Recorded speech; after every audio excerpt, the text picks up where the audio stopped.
Well, hey, Gundam fans, welcome to another episode of Gundam Explained. Today, we're actually continuing our look at the IGLOO series, and now we've gone through the first three episodes of kind of the season one, and then there's like an additional series that has three, and then another additional. And for this three, we're actually following back up with the team from before, where they're that special operations unit. They tend to have some special weapons that they're using during the Battle of the 1 Year War. This is in 0079.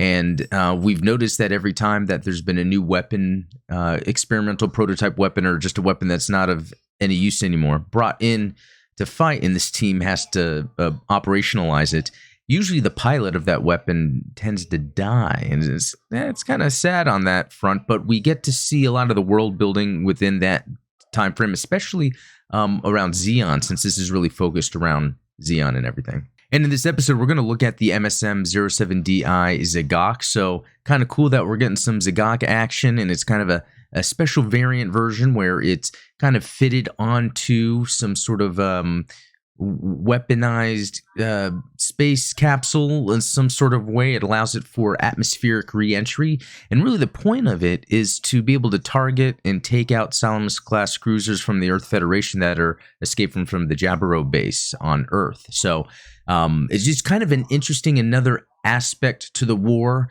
and the desperation Zeon had to stop the Earth Federation. So yeah, we'll jump in and take a look at the episode. And before we get started, if you haven't, please like and subscribe, join our Discord channel, and also there's a link in the description of the video for a giveaway that's currently going on. I'm almost at 800 subscribers, and I'm thinking maybe around that, or 850, since this is accelerating pretty quickly. Yeah, they'll be giving away two things, and you really just comment in that video something you'd like to get. But anyway, let's get started.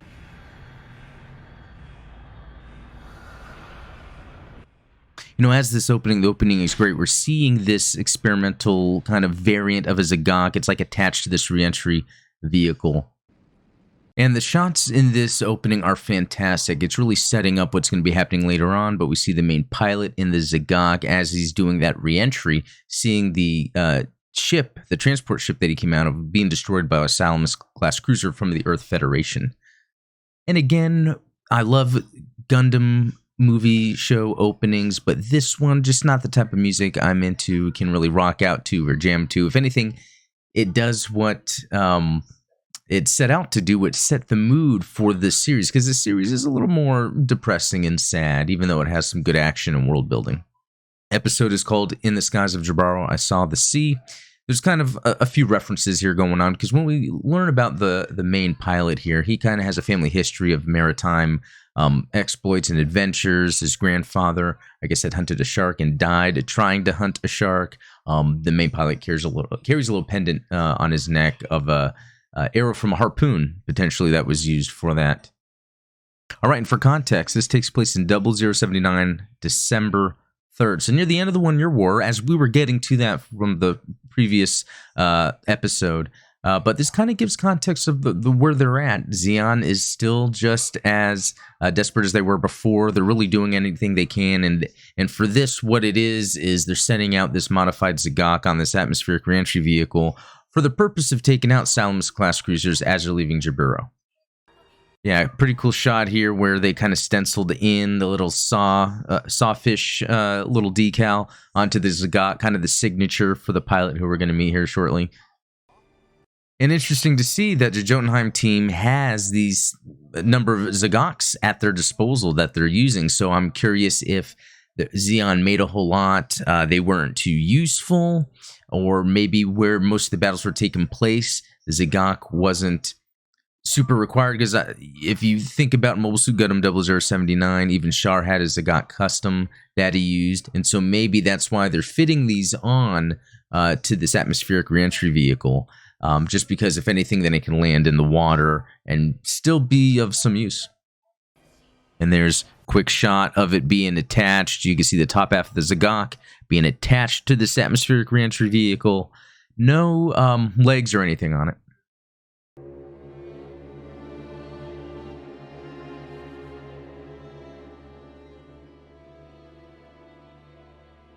Yeah, the captain just saluted to a ghost ship. And this is where we meet Ensign Werner Holbein. I'm saying Werner, could be Werner, but trying to be correct with my Gundam name pronunciations.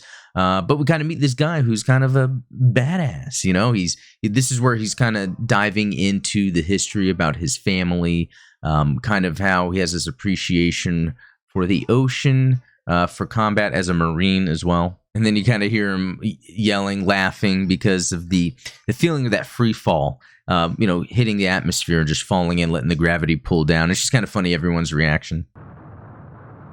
Okay, this is cool right here. Because we're actually getting specific shots, which are very well done, of the Salamis-class cruisers leaving Jaburo, so we can kind of see how they launch as a rocket to get out of Earth's atmosphere into space. And it's funny, they cue the awesome music that we hear before, which is totally opposite tone of kind of the rest of the series, but he's about to try to kick some butt. Okay, yeah, we just kind of got a cool shot of it as it's coming into the atmosphere, so you can kind of see this little attachment device. It looks similar to a lot of how rockets are used today, where they have these separate units that are to help it launch into space and then can be removed. But I know a lot of technology is being used nowadays to reuse those rockets. Okay, that was cool.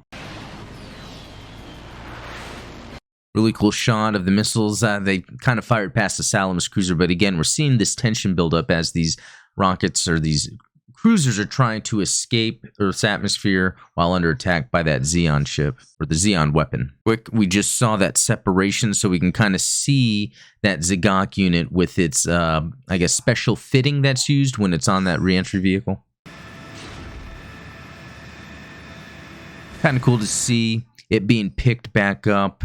Unfortunately, he wasn't able to take out any of the Salamis-class cruisers.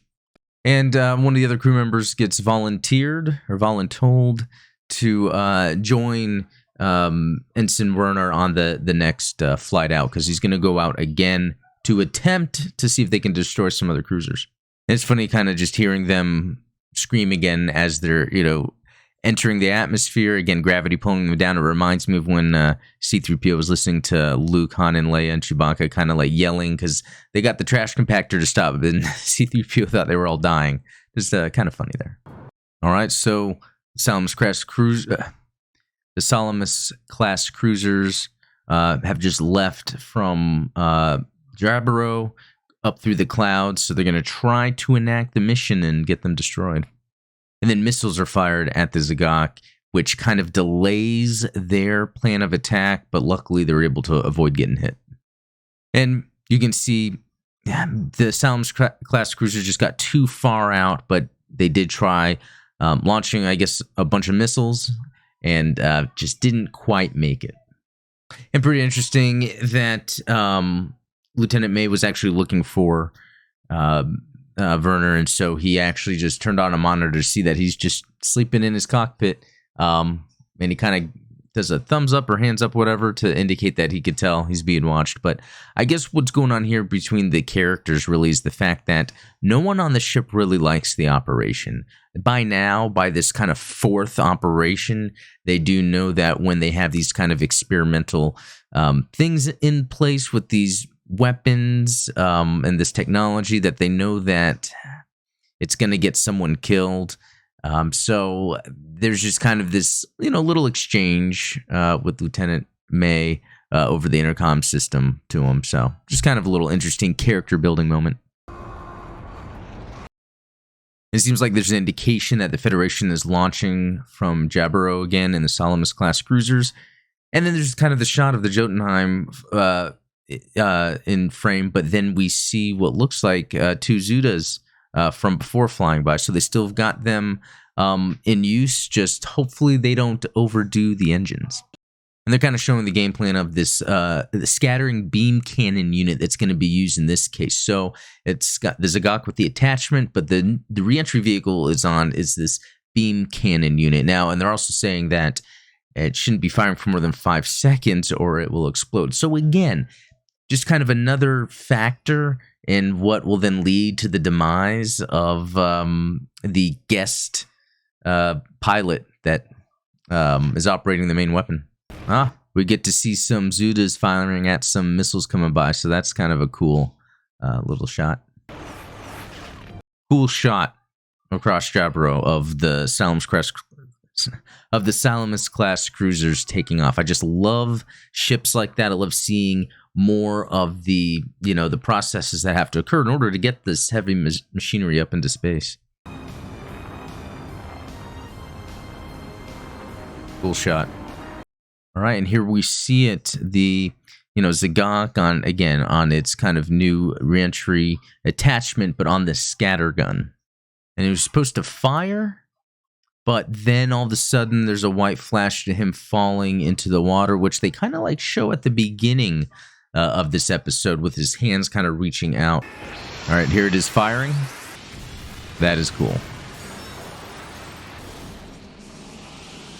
Very cool shot. That's cool. Just a cool shot to admire this version of a Zagok. Detached from the scatter gun, it fell and blew up, and now he's just kind of cruising. The ship that was going to pick him up got shot down, and we see some core fighters, which is really cool to see in this. Yeah, the core fighters, cool to see, but kind of a sad outcome. And then we can kind of see just how visually graphic this is.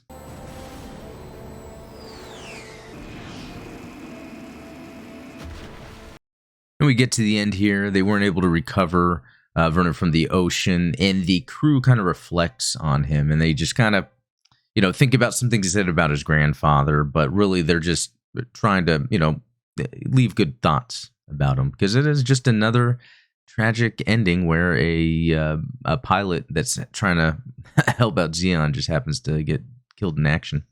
All right, there we go. We got a look at seeing this first episode of the MS IGLOO Apocalypse 0079, where it continues the tradition of bringing in a new crew member using an interesting type of Zeon weapon, and they end up perishing. But we get a look at an MSM-07DI Zagok. So just a kind of a cool variation of the Zagok, where it's attached to this re-entry unit, where they have it on, where they call it like the mobile diver, and that's attached on a re-entry unit that can have different weapon types. And so we saw kind of the typical things at the beginning with the missiles, but then we had that beam scatter gun near the end. So anyway, let me know what you think about this. Are you digging MS IGLOO so far? I still think it's very cool because it's just showing more, again, world building, more of what Zeon went through, the kind of the side stories and the interesting little weapons they've used at certain aspects of the war, because we hear about Jaburo during the original Mobile Suit Gundam 0079,